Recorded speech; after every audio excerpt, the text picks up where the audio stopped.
Say mo Janine, pagbibigay ni Paolo ng flowers kay Kim. Gimmick nga ba?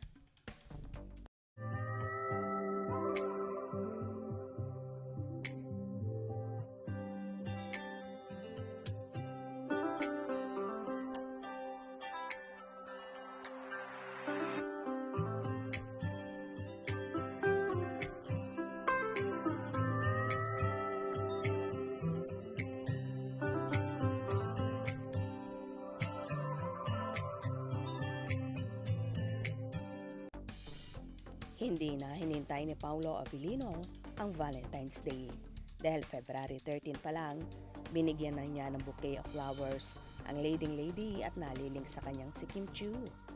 Sa taping ng series nilang What's Wrong with Secretary Kim, inabot ni Paolo ang flowers sa hindi nakitang tao sa video.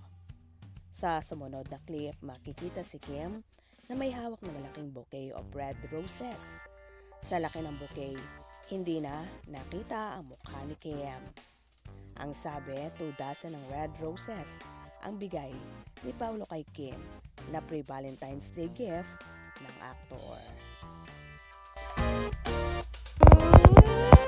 Thank you.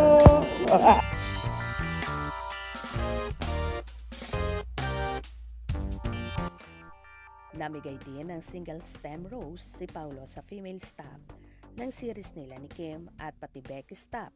Binigyan.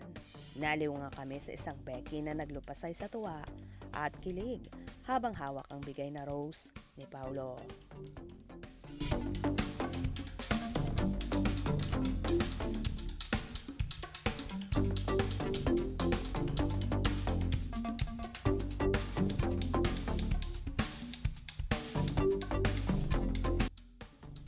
Noon namang Valentine's Day mismo, pinadalhan ni Paolo si Kim ng pink roses na 2 dozen din yata.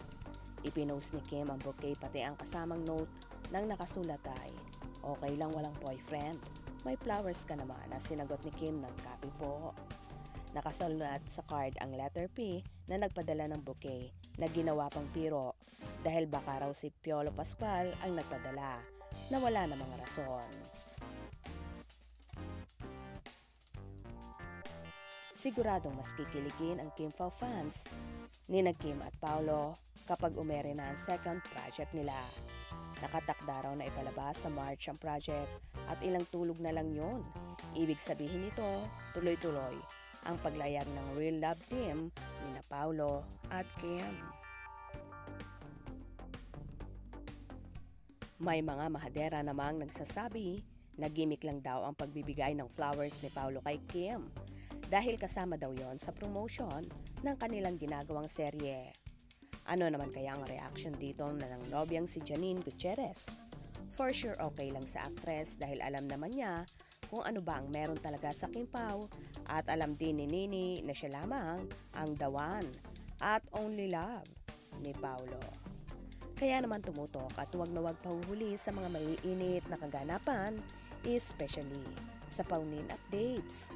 Mga ka-scoop, anong inyong magiging reaction sa video ito? Comment below.